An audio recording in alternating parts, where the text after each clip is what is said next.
인생은 비선형적으로 불공평하다고 약간 비틀어 보겠다. 인생에서 약간의 강점으로도 엄청난 보상을 받을 수 있고 전혀 강점이 없는 사람도 아주 조금만 운의 도움을 받으면 노다지를 캘 수 있다. 하지만 운에 좌우되지 않고 성공하는 길이 많음에도 끝까지 끈기를 발휘하는 사람은 아주 드물다. 남들보다 더 노력하는 사람은 보답을 받는다. 하지만 사람들은 대부분 보상을 받기 직전에 포기해버린다. 안녕하세요. 들어는 봤지만 읽지는 못한 당신을 위한 다독다독 2부의 책장을 열겠습니다. 네. 네. 와. 네. 네. 제가 밑줄 친 부분을 읽어주셔서 짜릿했어요. 네. 지금 나신탈랩의 행운에 속지 마라를 박성진 대표님과 함께 이야기 나누고 있습니다. 네. 네. 1부 너무 재밌게 들었어요. 네. 재밌게 그렇습니다. 들어주셨겠죠? 청취자분들도? 네. 2부에도 이제 지금 이야기 이어가려고 하는데요. 2부에 박성진 대표님께서 마음에 드는 문구를 읽어봐 주세요라고 저희가 요청드렸는데 읽어주셨거든요. 네. 이 문구를 읽어주신 이유가 있을까요? 사실 이 문구가 마음에 든다기보다는 네. 이게 담고 있는 그 메시지가 이제 저는 굉장히 네. 그 중요한 메시지를 알려준다고 생각을 하는데요. 그러니까 우리가 이제 한 치 앞도 알 수 없는데 왜 우리가 한 치 앞도 알 수 없냐고 하면 이 세상이 비선형이라서 그렇거든요. 이제 네. 비선형이라는 얘기는 우리는 대부분 다 그 선형적인 사고방식에 익숙해 있어요. 그렇죠. 내가 어떤 노력을 하면 노력을 하는 만큼 순간순간 그 노력에 대응하는 어떤 결과를 얻기를 바라거든요. 네. 근데 이제 실제로 인생을 살아보면 그렇지 않거든요. 네. 내가 아무리 노력을 해도 결실이 잘 안 나오는 순간들이 계속 이어지다가 어느 순간이 되면 갑자기 이렇게 이게 결과가 나오는 이제 그런 순간들이 참 많을 거예요. 안 네. 나올 때도 있고요. 네. 끝까지. 네. 그럴 수도 있죠. 네. 네. 그래서 이제 우리가 살면서 얻는 그 보상이라는 게 이 계속 힘든 시기를 거치다가 어느 순간 이렇게 변곡점을 지나면서 결과가 크게 이어지는 비선형인 네. 거거든요. 근데 이제 많은 사람들이 이 선형적인 세계관에 익숙해 있어서 노력을 하는데도 결과가 안 나오면 실망을 하고 이제 중도에 이제 포기해 버리는 경우가 참 많은데요. 그래서 이제 이 우연이 지배하는 세상에서 어떤 결실을 거두려면 결국 우리가 할 수 있는 최선은 끈기를 가지고 끊임없이 노력하는 게 네. 이 우연이 지배하는 이 세상에서 우리가 결과를 얻는 가장 좋은 방법이다라고 나심탈랩이 얘기를 하는 네. 그 부분이 저는 운이 가장 중요하다고 해서 운만 믿고 네. 막 운이 전부야 막 이러고 뭐 한들 되겠어 이런 생각을 하게 하는 책이 아닐까 생각 들었지만 진실은 그렇게 끈기 있게 결국엔 노력을 해야 한다는 이야기죠. 운이 중요한 세상에서 그 좋은 운을 만나기 위해서는 결국은 계속 끊임없이 노크를 하는 방법밖에 없다는 얘기를 네. 하는 거죠. 그래서 많은 사람들이 이제 착각을 하는 게 운이 중요하면 내가 노력할 필요가 없는 거 아닌가 이렇게 생각을 하는데 네. 오히려 반대로 운이 중요하기 때문에 끊임없이 노크하고 시도를 할 수밖에 없다는 얘기를 하고 있습니다. 네. 이래서 철학서인 것 같아요. 그렇죠. 그래서 진짜 좋은 말씀이신 것 같아요. 그러니까 결국은 투자해서 돈을 벌려면 투자를 해야 되잖아요. 네. 그러니까 투자를 안 하거나 투자를 했다가 바로 회수하시는 분들이 꽤 많은 거예요. 그거 이제 여기 보면 인계점이라고 하는데 인계점에 도달할 때까지 버티지 못하시는 분들이 네. 있으시니까 그래서 그런 측면에서 보면 진짜 굉장히 좋은 책이었던 것 같고 지금 대표님 설명이 정말 마음에 와닿는 설명이었던 것 같아요. 예. 그 비선형이나 복잡계에 대해서도 공부를 해야 될 것 같은데 어떻게 하면 좋을까요? 이 책이 약간 입문서처럼 네. 좀 많이 알려주는 책인 것 같아요. 그러니까 읽다 보면 알게 되는 것 같긴 한데 네. 그 부분에 대해서도 좀 궁금해요. 알려주세요. 그러니까 이 복잡계라고 하는 이런 쪽에 대한 책들을 공부하면은 네. 저희가 투자하는데 좀 도움이 될까요? 사는데 도움이 될까요? 근데 이제 예를 들면은 요 행운에 속지 마라라는 책도 제가 볼 때는 그 인생에 대한 투자에 대한 굉장히 큰 통찰을 주는데 근데 이제 또 어떤 분들한테는 책이 이게 투자하는데 뭐 실제 도움이 될까 뭐 이렇게 받아들이시는 분도 많이 있을 것 같아요. 근데 이제 복잡계나 이런 부분도 마찬가지라고 생각을 하는데요. 저는 이제 거기에 굉장히 큰 통찰이 담겨 있다고 보는데 그게 이제 본인이 지금 어떤 책들을 지금까지 읽어왔고 지금 어떤 상황에 있고 뭐 이런 거에 따라서 받아들이는 거는 뭐 사람들마다 다 틀릴 수밖에 없을 것 같습니다. 그래서 그렇죠. 복잡계 같은 경우는 사실 복잡계에 관해서 굉장히 쉬운 책은 없어요. 네. 네, 그래서 그 나중에 뭐 제가 뭐 그 따로 소개시켜 드리거나 뭐 이럴 네. 수는 있을 것 같은데 일반인들이 아주 쉽게 읽을 만한 책은 뭐 지금 생각나는 게 제가 그 전에 다른 데서 잠깐 얘기했었던 책인데 그 우발과 패턴이라는 책이 네. 그나마 좀 가장 쉽게 우발과 복잡계 패턴. 입문할 네. 수 있는 책이 아닐까. 하늘색, 네. 하얀색 딱 두 글자만 나오는 복잡계는 역시 복잡하군요. 근데 이제 메시지는 굉장히 간단합니다. 복잡하다는 게 뭐가 복잡하냐면 네. 우리가 사는 세상을 생각을 해보면 될 것 같아요. 대한민국만 보면 이 6천만 명의 사람들이 서로 막 상호작용을 하면서 이렇게 세상 일이 벌어지는 거잖아요. 전 세계를 따지면 70억 인구가 서로 네. 이렇게 막 서로 상호작용을 하면서 이렇게 굴러가는 게 이 세계고 이렇게 수많은 사람들이 서로 상호작용을 하면서 어떤 일이 벌어지다 보니까 무슨 일이 벌어질지를 알 수가 없더라는 게 이제 복잡계의 핵심 메시지거든요. 그래서 나심 탈렙이 이 행운에 속지 마라에서 이 세상을 우리가 예측하는 게 불가능하다라고 얘기를 한 이유가 왜 불가능하냐고 하면 이 세상이 복잡계이기 때문에 그렇고 복잡계에서는 수많은 사람들이 서로 상호작용을 하면서 이렇게 일이 굴러가다 보니까 앞일이 어떻게 될지를 예측하는 게 이 사람들의 반응이 각자의 반응들이 서로 증폭이 되고 이러면서 되는 거라서 이게 예측이 불가능하다라고 얘기를 하는 거예요. 그래서 어떻게 보면 복잡계랑 맞물려 있는 책이라고 볼 수 네. 있을 것 같습니다. 이 책이 투자에 대한 생각, 이 복잡한 세상에서 투자를 하는 것에 대한 고민을 많이 해결해 주신 책인가요? 네, 처음에 제가 잠깐 얘기 드렸듯이 제가 세상을 보는 관점을 완전히 바꿔준 책이 이 책이었던 것 같습니다. 그래서 네. 그러니까 저도 이제 책 읽는 걸 좋아하다 보니까 아무래도 좀 이성적인 사람이고 합리적으로 뭘 따지려고 들고 뭐 이렇게 하는데 이제 물론 그런 게 필요하긴 하지만 내가 아무리 그런 노력을 들여서 꼼꼼히 따지더라도 결국 내가 못 보고 놓칠 수밖에 없는 거가 있을 수밖에 없다는 걸 이제 깨닫게 해줬고 이제 그런 세상에서 그러면 어떻게 살아가고 투자할 것인지에 대한 거를 이제 고민하게 해준 책이 이 책이라고 할 수 있을 것 같아요. 요즘 투자하시는 데 있어서 고민이 있으시다면 어떤 게 있으신가요? 물론 제가 해결을 못 해드립니다. 들어드릴게요. 네. 고민이라기보다는 아까 이제 서두에 잠깐 얘기 드린 것처럼 이제 제가 자문사를 새로 만들고 있어서 네. 하여튼 이제 자문사를 이제 성공적으로 안착을 시켜야 되겠다는 생각을 요즘 계속하면서 살고 있습니다. 근데 이제 이게 개인 투자를 하시다가 자문사 같은 경우는 이제 고객들의 돈을 이제 운용하시는 것들이잖아요.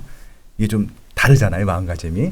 아마 이제 더 굉장히 중압감을 느끼실 텐데, 그러니까 지금같이 좀 이렇게 어려운 시장에서는 어떤가요? 자문사 개인이야 뭐 어차피 개인에 대한 투자 같은 경우 개인이 책임지면 되는데 그런 경우에 어떤 생각이 진짜 굉장히 궁금해요. 왜냐하면 이제 자기 돈은 아닌데 손해를 볼 수 있잖아요. 네. 그러면 좀 어떤 상태인지 어떤 마음이 생기는지 좀 그런 게 또 궁금하긴 하더라고요. 네. 예. 사실 이제 제 개인적으로 생각을 하기에는 지금이 이제 자문사를 운영하기에 가장 좋은 시기가 온 거 아닌가라는 생각을 하고 있고요. 왜냐하면 쌀 때 사야 되는데 네네. 쌀 때라는 게 이제 주식시장이 이렇게 폭락해 있어서 네네. 싼 기업들이 많이 생길 때 이제 사야 되는 거거든요. 그래서 어떤 시기적으로는 지금 시기가 자문사를 하기에 정말 좋은 시기 아닌가 이렇게 생각을 하고 있고요. 근데 이제 고객분들은 또 입장이 틀리시죠. 고객분들은 이제 막 이렇게 사놓은 주식이 막 떨어지면 굉장히 이제 힘들어하고 힘들어하실 테니까. 그래서 이제 저 같은 경우 아까 이제 처음 얘기 드렸듯이 그래서 이제 그 내 투자 철학대로 투자를 하려면 내 투자 철학에 공감을 해주는 고객을 받아들이는 게 먼저다라고 이제 한 게 이런 장에서 주식을 살 수 있도록 응원해주는 투자자를 필요한 거죠. 그런 네. 투자자가. 그래서 이제 하여튼 이제 제가 생각하는 거는 먼저 하여튼 투자 철학에 공감하는 투자자를 받는 게 투자 자문사를 할 때 가장 중요한 일이다 하는 걸 하고 있고요. 잠깐 좀 견 얘기를 하면 제가 사실은 투자 자문사 준비를 4월 달부터 했었는데 그때 이제 한 7월 초반이면 자문사를 시작할 수 있을 것 같다 생각을 하고 준비를 했었어요. 근데 이제 막상 하다 보니까 이게 계속 금감원 쪽에서 일 처리하고 이런 것들이 좀 지연이 되면서 이게 딜레이가 되더라고요. 그래서 이제 처음에는 이게 빨리 안 나와서 좀 답답했었죠. 빨리 나와야 되는데 계속 이 딜레이가 되니까. 근데 이제 지금 와서 돌이켜 보니까 오히려 더 좋은 시기에 제가 이 자문사를 시작할 수 있게 돼서 지나고 나서 보니까 이 딜레이 됐던 게 오히려 저한테는 더 행운이었다. 새옹지마라고 하죠. 그래서 참 세상이라는 게 정말 한 치 앞도 알 수 없구나라는 거를 또 최근에 일을 하면서 느끼게 됐습니다. 네. 엔지니어에서 투자의 길로 가신 것도 신기하고요. 네. 그리고 또 이제 일반적인 직장인이나 또 애기 엄마나 이런 바쁜 사람들이 어떤 주식에 대해서 좀 정말 철학을 가지고 좀 내가 물론 이 변화하는 세상에 내가 다 대처할 수는 없지만 그래도 실력을 쌓아나가고 도전해 나갈 수 있는 그런 공부랄까요? 시작이랄까요? 어떻게 할 수 있을까요? 그러니까 투자를 아예 안 하는 건 아니잖아요. 그럼 운을 받아들일 수도 없는 거잖아요. 예, 어떻게 해야 될까요? 근데 이제 아까 이제 제가 2부 시작하면서 읽어드렸던 게 이 운이 지배하는 세상에서 뭔가 성과를 얻기 위해서는 결국 인내심과 끈기밖에 없다고 얘기했던 문구를 제가 읽어드렸잖아요. 근데 어떤 분야나 다 마찬가지인 것 같아요. 사람들이 대부분 어떤 공식을 찾거든요. 성공하는 공식 또는 투자할 기업을 찾아내는 공식 이런 딱 한 번에 듣고 이용할 수 있는 이런 공식을 찾는데 제가 인생을 살아보고 투자를 하면서 느끼는 거는 그런 공식 같은 거는 없다는 게 제가 깨달게 된 거예요. 그래서 이제 실제로 보면은 사실 어떻게 투자를 해야 될 건지에 대한 답은 이미 수많은 투자대가들이 다 했거든요. 네. 예를 들면 이제 어떻게 하면 살을 뺄까? 이거는 아마 대부분의 사람들이 다 알고 계실 거예요. 식단과 운동. 네. 둘 다 안 돼요. 네. 적게 먹고 네. 좋은 음식 먹으면서 꾸준히 운동하고 하면 자연스럽게 살이 빠지는데 이제 사람들이 그걸 하기 싫어서 다이어트를 못 하시는 거잖아요.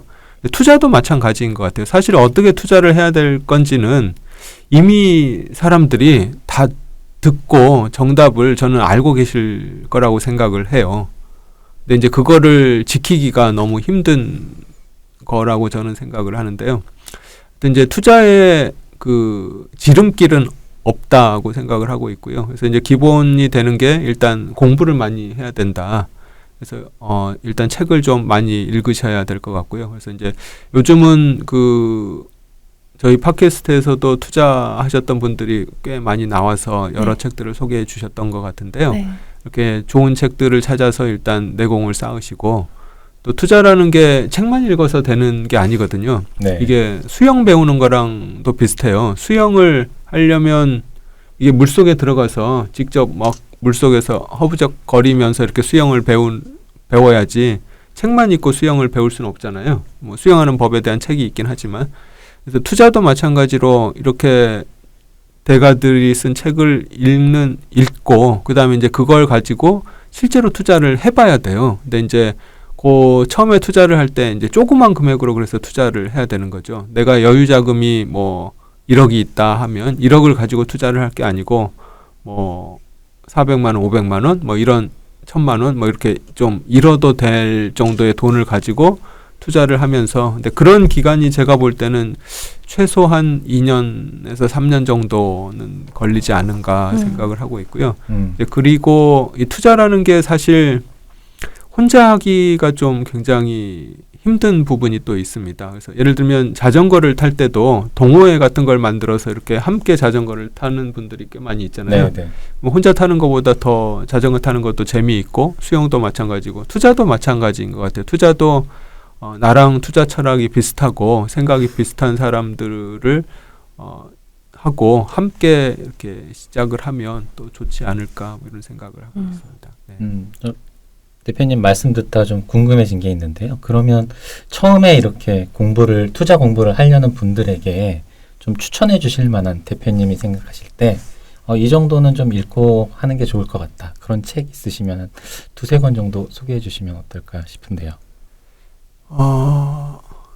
갑자기 질문하셔가지고 근데 이제 사실 좋은 책들은 많이 나와 있어서요. 일단 그 개인이 직접 투자를 하려면 시간을 많이 내야 돼서 이제 그렇게 시간을 많이 내서 공부할 수 없는 분들은 투자를 하시면 저는 안 된다고 보고 있고요. 일단 하여튼 이제 시간을 내서 공부할 수 있는 분들 중에서 이제 투자를 처음 접근한다고 하면 일단 기본적으로 재무제표를 읽어야 되니까 재무제표를 기본적으로 읽을 수 있는 책을 하나 반드시 사서 읽으셔야 될 것 같고 그 다음에 이제 투자의 기법도 중요하지만 어떤 마인드를 가지고 그 투자를 하느냐도 중요해서 이제 투자 철학을 정립을 해주는 책 이제 그런 책이 예를 들면 시중에서 구할 수 있는 게 그 하워드 막스의 책 제목이 지금 생각은 잘 안 나. 하워드 막스를 아마 검색해 보시면 네, 아마 그 책이 나올 텐데요. 그 하워드 막스의 책이라든지 또는 그 워렌 버핏이나 벤자민 그레엄과 관련된 뭐 책들도 여러 권들이 나와 있는데 이제 그런 책들이 이제 기본적인 투자 철학을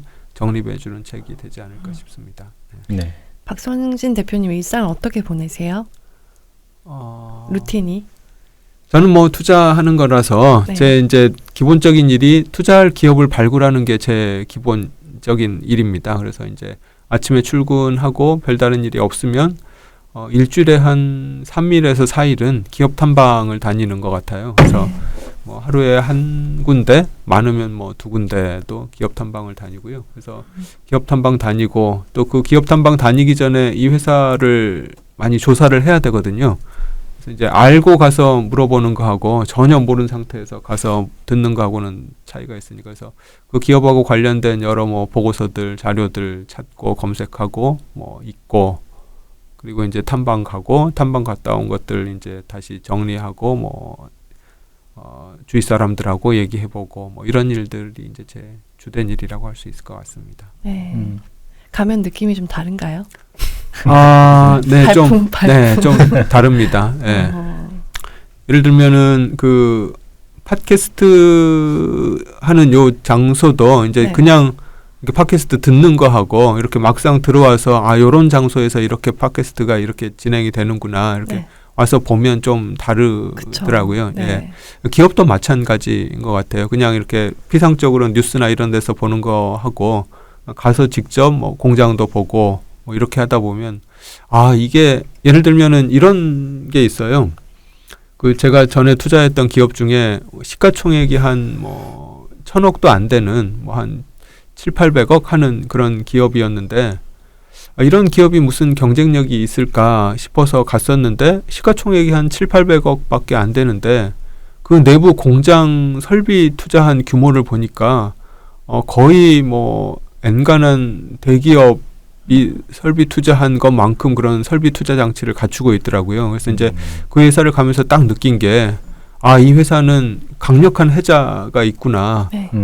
다른 조그마한 중견 기업이 이 회사를 모방해서 투자하는 게 너무 힘들겠다. 이런 느낌이 들더라고요. 근데 이제 제가 가서 그 장치를 보고 나서 이제 그런 느낌이 들지.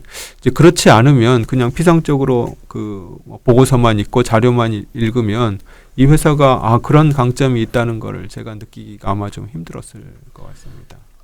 근데 진짜 일반적인 그 투자자들, 일반인들이요. 사실 그런 방문을 직접 하고 뭔가 대표님처럼 즉 기업을 탐방해서 보고 이런 것들은 되게 어려울 수 있잖아요. 그런 분들은 좀 어떤 식으로 접근을 하면 그런 부분을 좀 캐치할 수 있을까요?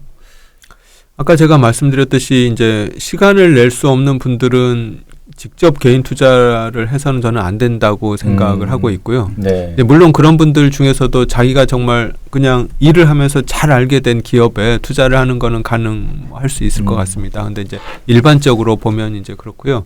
근데 이제 그렇게 시간을 낼 수 있는 개인 투자자라고 하면 제가 볼 때는 대한민국이 개인 투자자들이 투자를 하기 너무 좋은 환경이라고 저는 생각을 해요. 왜냐하면 네. 제 자신이 개인 투자를 해 왔거든요. 제가 이제 그 92년에 저는 사회생활을 시작을 했는데 사회생활 처음 시작한 거는 아까 얘기 드린 것처럼 그 소프트웨어 기업에서 네. 엔지니어로 사회생활을 시작을 했고 2003년 4년 무렵부터 이제 투자를 시작을 했는데 그리고 나서 한 2007년에 제가 전업 투자자 생활을 시작을 했었죠. 그래서 2014년에 제가 자문사 만들기 전까지 한 7, 8년 전업 투자자 생활을 했었는데 제가 이제 전업 투자자 생활도 해보고 이 투자 자문사로 이제 기관도 운영을 해보고 하니까 별 차이가 없더라고요. 대한민국이 개인 투자자들이 투자를 하는 거나 이 기관에서 투자를 하는 거나 별로 그렇게 다르지가 않아요. 제가 네. 개인 자격으로 회사를 방문했을 때랑 기관의 투자 책임자로 회사를 방문했을 때랑 회사에서 차별이 거의 없다고 보시면 될 것 같습니다. 그리고 또 네. 우리나라가 인터넷이 또 굉장히 많이 발달돼 있어가지고 많은 기업들이 공시 자료를 그냥 거의 실시간으로 다 인터넷에 올리잖아요. 그래서 예. 이제 그런 자료들을 접하는 것도 사실 개인이나 기관이나 차이가 없고 기관들 애널리스트 리포트를 보는 것도 마찬가지고 그래서 제 경험으로는 대한민국이 아마 그 개인 투자자들이 투자하기 가장 좋은 환경 아닌가. 네, 기관하고 사실 차이가 없다. 네. 얘기를 좀. 그러니까 뭐 시간만 내서 본인 의지만 있으면 네. 얼마든지 네, 네. 똑같이 기관처럼 움직일 수 있다. 네, 네. 그 말씀이신 네. 거군요. 네. 저는 이 책에 이렇게 빌어서 봤을 때 염려하고 계신 위기랄까요? 그런 게 혹시 있으실까요? 그러니까 최악의 상황? 혹시 염두에 두고 계신 우리나라 경제의 최악의 상황은 어떤 건가요? 그게 궁금해요. 근데 이제 나심 탈렙이 하는 얘기가 네. 그거는 예측할 수 없다는 그렇죠. 얘기를 나심 탈렙이 하는 거거든요. 네. 네. 네. 그러니까 언제든지 그런 위기가 올 수 있다는 거는 확실하게 알 수 있는데 네. 그 위기가 언제 어떤 형태로 올지는 우리가 결코 알 수 없다는 게 나심 탈렙의 얘기거든요. 네. 그래서 이제 저도 사실 언제든지 위기가 올 수 있다는 정도만 계속 염두에 두고 있는 거고 그게 언제 어떤 형태로 올지는 사실 알 수가 없어서 근데 이제 이제 투자를 할 때 두 가지 접근법이 있어요. 이제 탑다운 접근법이 있고 바텀업 접근법이 있는데 탑다운 접근법은 이제 많은 사람들이 전체적인 경제나 주식 시장이나 이런 경기 전망을 해요. 우리나라의 1년 후, 2년 후 경기 전망이 어떻게 될지, 주가 전망이 어떻게 될지, 부동산 전망이 어떻게 될지. 그런 다음에 이제 전망이 좋아 보이면 이제 이 좋은 전망에서 누가 돈을 벌지 이렇게 밑으로 이렇게 쭉 내려오는 게 탑다운 접근법이죠. 근데 이제 저 같은 경우는 또 나심 탈렙도 마찬가지겠지만 그런 전망은 불가능하다는 게 이제 네. 나심 탈렙을 포함해서 저 같은 사람의 생각이거든요. 그래서 이제 저는 경기 전망은 안 하는 편이고요. 네. 대신 이제 반대로 거꾸로 밑에서 훑어 내려오는 거죠. 바텀업으로 이제 어프로치를 하는데 바텀업이라는 게 뭐냐면 이제 제가 탐방을 계속 다닌다고 그랬잖아요. 그래서 이제 네. 개별 기업들 탐방을 다니면서 이 기업이 앞으로 돈을 더 잘 벌까 말까를 이제 따져보는 게 이제 바텀업 어프로치인데요. 저 같은 경우는 이제 그런 기업들이 많이 보이면 투자를 많이 하게 되고 이렇게 돈을 앞으로 많이 벌 것 같은 기업이 잘 안 보이면 투자가 줄어들게 되고 자연스럽게 이제 그렇게 되더라고요. 근데 최근 같은 경우는 이제 주가가 굉장히 많이 빠져 있는 상태라서 앞으로 기업이 벌어들일 돈에 비해서 지금 주가가 좀 많이 빠진 거 아닌가 이런 생각이 좀 점점 많이 들어가고 있는 상황이라서 저 같은 경우는 위기보다는 오히려 지금이 기회라는 생각이 저는 좀 더 많이 네. 들고 있습니다. 그러니까 개인 투자를 하시고 금융위기가 오고 그다음에 또 회사를 차리셨잖아요. 네. 그러니까 그걸 겪으신 분이신 거잖아요. 금융위기. 그 2008년도 때 그때 투자를 하고 계셨잖아요. 개인 투자를. 네. 어떠셨어요 그때? 네.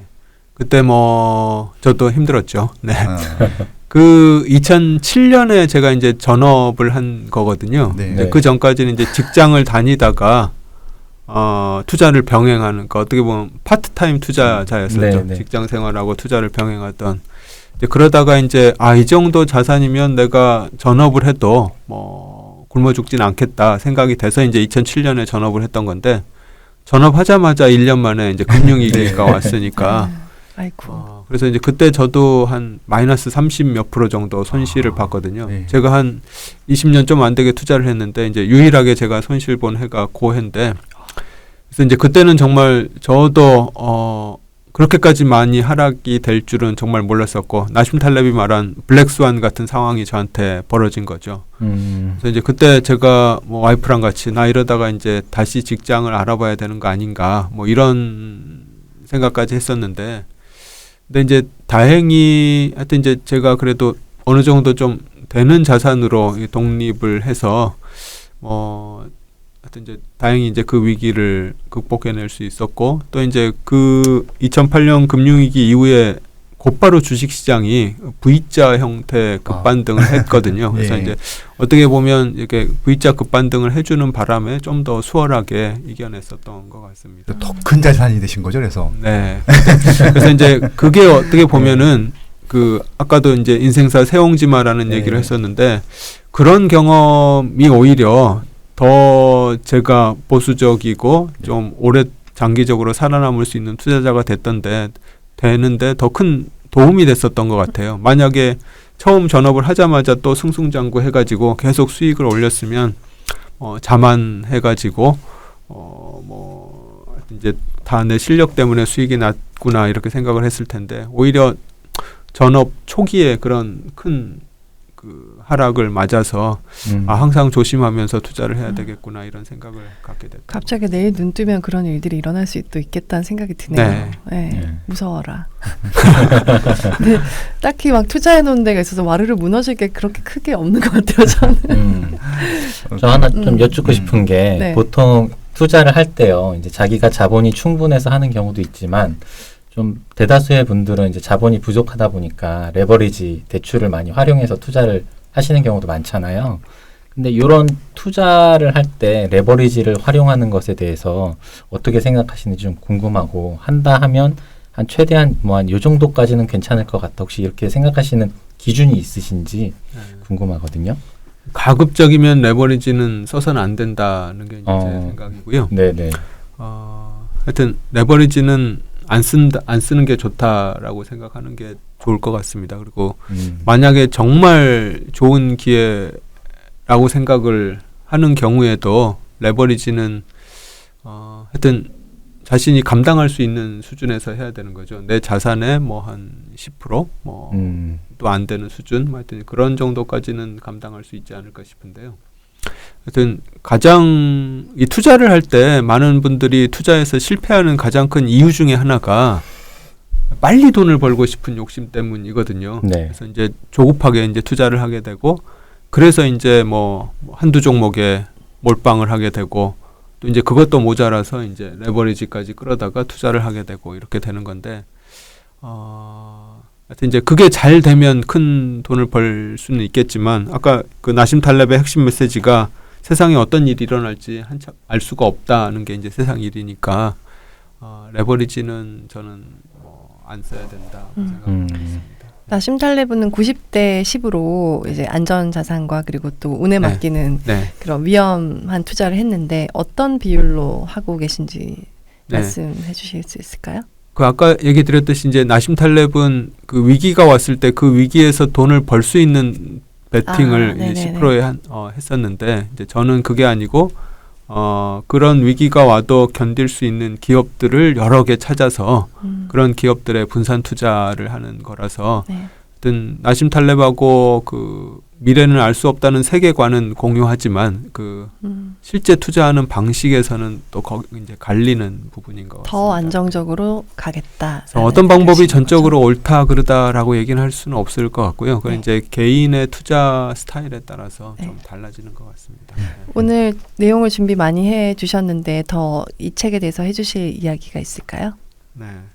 그 나심 탈렙 책에서 이제 제가 굉장히 좀 재미있게 본 거는 네. 그 6장 그 편향과 비대칭 부분인데요. 네. 근데 많은 사람들이 확률하고 기대값을 혼동한다고 나심 탈렙을 지적하고 있거든요. 네. 네. 네. 여기 나온 사례 중에 하나가 어떤 사례가 나오냐면 그 미국의 그 고생물학자 중에 한 분으로 그 스티븐 제이 굴드라는 분이 계세요. 네. 근데 그분이 그 40대 암 판정을 받으셨어요. 그 굉장히 암 이름도 어려운데 복부중피종이라는 암 판정을 받으셨는데 그래서 이제 암 수술을 받고 나서 이 굴드가 의사한테 뭐 결과가 어떻냐, 이제 앞으로 내가 얼마나 뭐 더 살 수 있을 것 같냐 이렇게 물어봤는데 의사가 답변을 안 하더래요.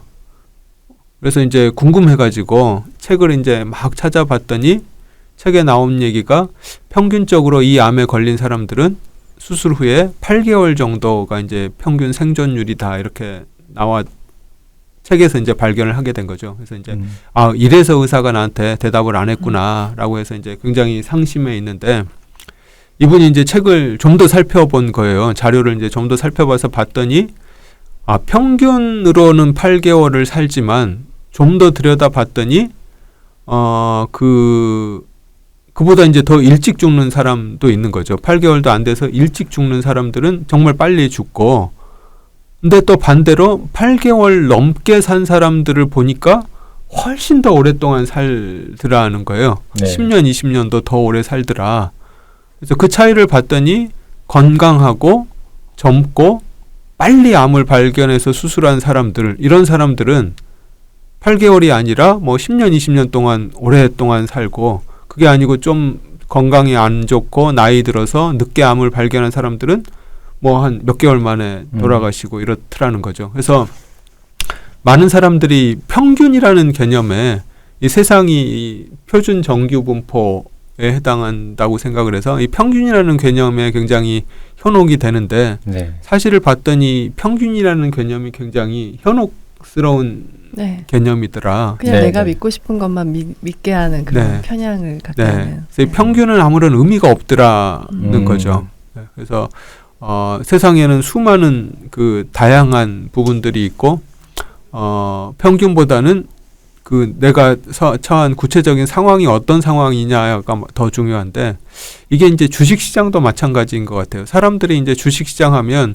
오늘 코스피 지수가 뭐 2030인데 뭐 몇 포인트가 빠졌냐 올랐냐 이런 걸 보는데, 사실 이 코스피 지수 2000이라는 거는 굉장히 평균하고 같은 굉장히 허수의 개념이거든요. 네. 네. 코스피에 상장된 뭐 1000여 개가 넘는 기업들의 그냥 단순 합산 값이라서 그 기업들 중에는 아무리 지수가 올라도 뭐 사업 모델이 안 좋아서 계속 실적이 안 좋은 기업도 있을 거고, 또 반대로 어떤 기업은 뭐 시장하고 관계없이 뭐 꾸준히 수익을 내는 기업도 있을 거고 이런 거라서, 그래서 세상을 이렇게 평균의 개념을 보고 평균의 개념을 가지고 세상을 보면 굉장히 혼동을 일으킬 수 있다 이런 얘기를 하는데, 뭐 그게 투자도 그렇고 세상 일도 다 마찬가지인 것 같다는 생각이 듭니다. 쉽게 생각하지 말아야겠어요.